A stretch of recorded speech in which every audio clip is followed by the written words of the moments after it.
Hey YouTube, Untamed here. Normally when a dealership cannot sell their vehicle inventory, they drop the price. They slash prices and offer incentivized interest rates. However, right now we're seeing something pretty unprecedented.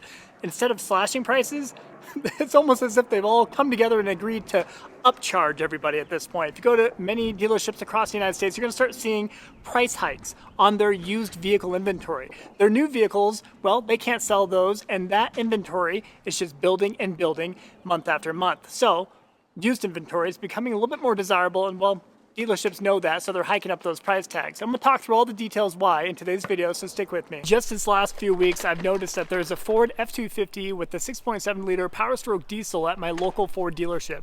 They wanted $46,150 for it for the last 3.5 weeks. It's been sitting there unsold. Nobody wants it. However, just the other day, 2 days ago, I looked back again, and well, magically, it's $47,900, about 65,000 miles on it. It looks to be in pretty good condition overall, but they couldn't sell it as is for just over $46,000, and then they hiked it up $1,800. You can't help but feel as though dealerships across the country are just artificially inflating the used vehicle market right now, which is pretty pathetic. Let's talk about the root cause of it, and that is largely thanks to the hugely inflated price tags of new vehicle inventory. Even with large discounts and incentivized interest rates, people cannot justify the monthly payments on new vehicles right now. So, well, consequently, they're going to buy a used vehicle, to go on the used route to try to save thousands of dollars. And sometimes that can be almost more harmful when you look at the used vehicle APR or interest rates that are commonly being offered by lending institutions. This is largely thanks to the hugely inflated MSRPs on new vehicle inventory. People can't justify going out and buying a new truck, new SUV, a new car right now because those price tags have been shot to the moon. So obviously, people are just gravitating to used vehicles because that's what they can actually afford. If they can go buy a used Chevy Silverado 2500 diesel pickup truck, 3 years old with 70,000 miles on it, then go get one of those for about $50,000, they're going to opt to do that over spending $85,000 plus on a brand new example, regardless of what that interest rate looks like. A big part of the problem is banking institutions are no longer just offering out these auto loans like they're candy anymore. You know, during the pandemic, money was cheap, right? You can go get a very low interest rate, low APR on an auto loan, and well, all lenders were just issuing out auto loans to anybody. Even if you made macaroni art for a living and you could prove that income in some shape or form, they were going to offer you that loan. But not anymore. They're clamping down. 1 out of 5 auto loans that were applied for throughout the last quarter here were denied, and it's actually getting a little bit worse as we teeter deeper into 2025 here. And let's face it, the cost of a new vehicle has just gotten completely out of touch with reality. If you're going to go buy a new truck like an F-150 or Chevy Silverado 1500 or GMC Sierra, you're easily looking at $60,000 plus for it. That's like the new average, right? The national average just here in 2024 for a new pickup truck across the board was $64,266 here in 2024.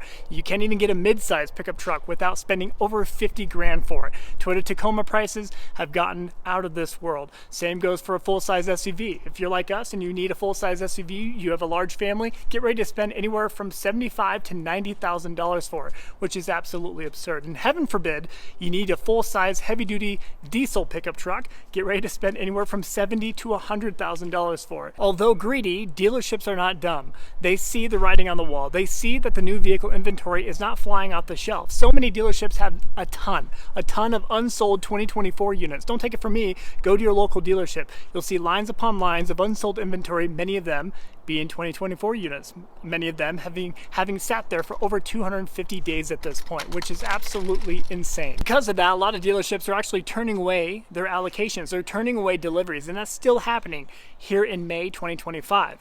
They are just not able to sell a lot of their new inventory. They're knowing that the used vehicles is where it's at right now. That's where people are actually buying. Right here, we're at the tail end, just beyond tax season, of course. People get that lump sum of money, and well, they often go out and use that lump sum of money, their tax return, for a down deposit on a vehicle. Yeah, that's pretty commonplace. This is kind of that uptick season, really between April and May here.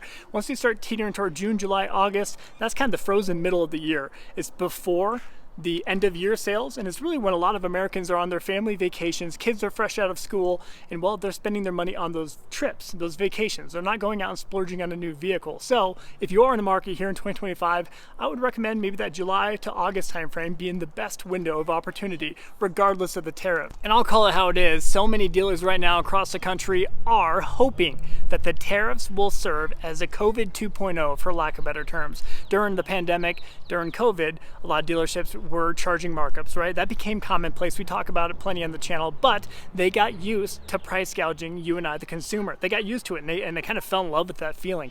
Oh, well, hey, if you don't buy it, the next guy is going to buy it. They treated you like a number. They treated you like another brick in the wall. And man, did they get used to that feeling. So now, throughout the last couple of years, that's kind of gone away a little bit. But now that the tariff talk is a main headline within the United States, they're hoping and leveraging that as a fear-mongering tactic, right? And they absolutely are. Go to any dealership and they'll be quick to tell you, hey, buy this vehicle before those tariffs hit. Hey, you want to get this? You want to lock it in now before those tariffs hit? Here in a month or so, you're going to be hit with an upcharge of $10,000 or more. That's how much you're going to cost. They're really, really leaning into it. They're hoping the whole tariff talk will serve as a COVID 2.0, which is pretty pathetic, huh? Now, one thing that not a lot of people are talking about right now is car salesmen are quitting, and they're quitting quickly. The turnover rate right now within dealerships is extremely high. It's not uncommon, every single year. I mean, you have a pretty low retention rate for the long-standing salesmen, but right now, more than ever, salesmen are entering the scene and they're realizing, well, I cannot make ends meet. I cannot afford my rent or my mortgage and all my other bills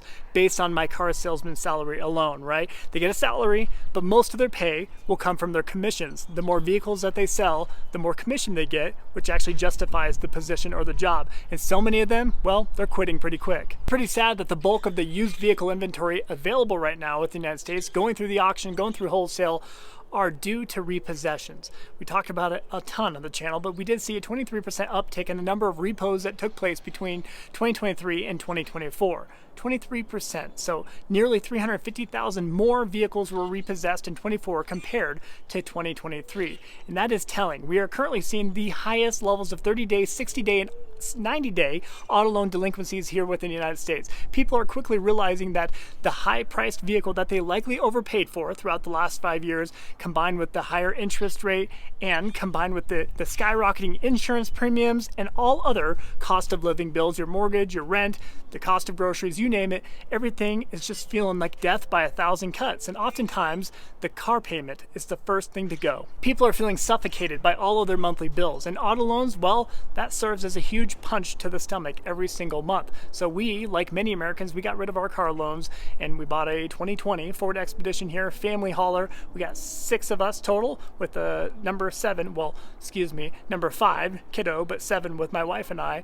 So family hauler here, and I went and bought a motorcycle, which is a little insane, but the weather starts looking pretty good here in Wyoming this time forward, and this here will be my daily, really, for the foreseeable future. It's an Indian Scout. I paid $9,000 for it. It only had 700 miles on it when I bought it.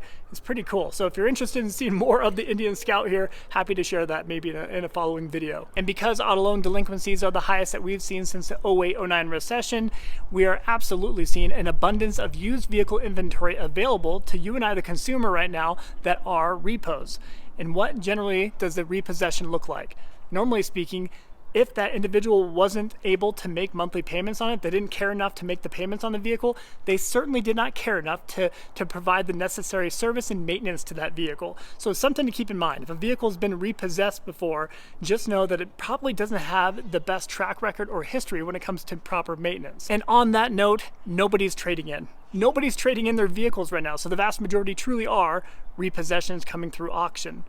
And because of that, that's another factor to consider when it comes to used vehicle prices. There's a level of scarcity when it comes to used vehicle inventory. And the demand is much higher for used inventory, like I mentioned, because the new vehicle prices are out of this world. People can't afford them and they can't justify new vehicle prices. So consequently, used vehicles are becoming more and more popular. And well, dealerships have figured that out, unfortunately. People are not trading in their vehicles right now because they likely overpaid. They overspent on their current vehicle to 2, 3, 4 years ago. During the pandemic, it was pretty common to overpay for a vehicle. Even a used vehicle sometimes were coming in at a higher price tag of the original MSRP of the vehicle, right? Just because the supply was so low and demand was very high, dealerships were licking their chops and taking advantage of people left and right. And because of that, there's a good chance that you have a negative equity. The national average of negative equity right now within the United States is $7,400, meaning they owe $7,400 more than what their vehicle is currently worth.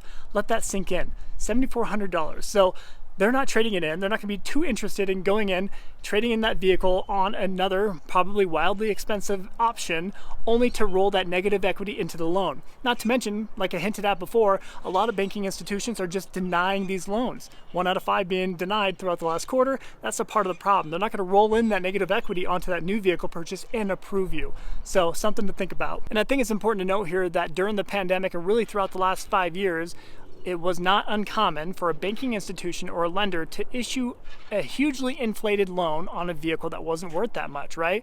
They were issuing loans up to 150% LTV or loan to value, meaning if you went and bought a $100,000 Cadillac Escalade, but they hit you with a $20,000 markup, you snuck in taxes on it too, they charged you an extended warranty or protection package, blah, blah, blah. It turns into $150,000 a bank would issue that loan for you, which is pretty sickening to say out loud, right? You just bought a $100,000 Cadillac Escalade MSRP, but magically you have a $150,000 loan on it. I don't even want to begin to think of how huge those monthly payments would be on that loan. And I understand a lot of you just feel like, well, that's the buyer's fault. If they were dumb enough to buy this vehicle and get suckered into paying a markup and all these inflated protection packages, blah, blah, blah, that's on them. That's their fault. I disagree. I mean, really, it is the dealership's duty to have a level of ethics and morality involved. But unfortunately, so many dealerships today, they're just like sharks with blood in the water, unfortunately, right? They've gotten a taste of that greed, a taste of that free money for a markup or an addendum that can line their pockets. They get a taste of it and, well, they never want to go back. And right now we're seeing it with tariffs. For the same reason why we see used vehicle inventory increasing in popularity is why we see lower trimmed, lower spec examples of new vehicle inventory increasing in popularity. For the same exact reason. It's because they're affordable. They're affordable and you can actually get a loan issued on those with a level of confidence. Whereas if you walk most dealerships, what are you going to find? You're going to find so many unsold examples of highly spec'd, highly trimmed vehicles, right? We're talking like the F-150 Platinum, F-150 Limited, F-250 Limited, King Ranch, blah, blah, blah. They're always stuffed to the gills with all these creature comforts, technology, and all these bells and whistles that really hike up that MSRP substantially. And because of that, that profit margin on that vehicle compared to a base model, low trimmed example is going to be much, much higher. So the profit margin for both the dealership and the vehicle manufacturer alike. So something to think about. So let me know what you're seeing at your local dealership. Are you seeing used vehicle inventory prices uptick a little bit?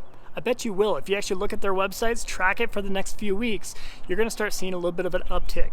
We're talking maybe $1,000 here and there, $2,000 over what it was a couple weeks ago, which is absolutely insane to think about. If they're not selling it at $45,000, what makes them think that they can hike it up to $47,000 and think that it's actually going to move that metal? It blows my mind. It's just an artificial inflation, if you ask me. So although that example I mentioned earlier of the F-250 Power Stroke diesel, that one was a Platinum trimmed example there, 65,000 miles like I mentioned. So although they hiked it from about $46,000 to about $48,000, it's still better than the brand new F-250 Platinum sitting right next to it for $85,000, $90,000, right? So that's kind of the logic for a lot of people. They can justify a monthly payment on a $48,000 pickup, right? I mean, that monthly payment is going to be anywhere from like $750 to $900, depending on how much you put down, of course, right? Over 60 months. But if you go buy the $90,000 brand new F-250 Platinum, gosh, you're going to be easily looking at anywhere from $1,300 up to $1,800 per month. So easier to justify, even though they're hiking up the used prices. And just as a reminder, the national average monthly payment on a used vehicle purchase back in 2024, just last year, is about $525. The monthly payment on a new vehicle purchase is about $760 per month, just this last year. And this shouldn't come as a surprise, but over half of the truck loans out right now are over $1,000 per month. Pretty sickening, huh? Now, new vehicle inventory isn't flying off the shelf also because of all the heightened EPA restrictions that really kind of loosely forced the hands of so many vehicle manufacturers, right? Nowadays, you can't go buy a new truck or a new vehicle without finding a smaller displacement motor that's either turbocharged or hybridized, and the quality just doesn't feel like it's there anymore, right? There's so much plastic in these vehicles, all while the price tag was shot to the moon. So you're getting a lesser quality product, all for a higher price tag. It just doesn't compute for so many people. So I'll wrap up the video there. Let me know what your thoughts are. Do you blame dealerships for doing what they're doing right now? All their lower trimmed, lower spec examples are flying off the shelf. They're selling. The Ford Mavericks, all these quote unquote affordable, cheaper options, they're selling because people can justify those payments. But do you blame them for hiking up prices on used vehicle inventory? You know, what are your honest thoughts on that? I'd be curious to know. So as always, I do respectfully request that you please consider liking and subscribing. And as always, I do really appreciate you taking the time to tune into these videos. Thanks for watching. Till next time.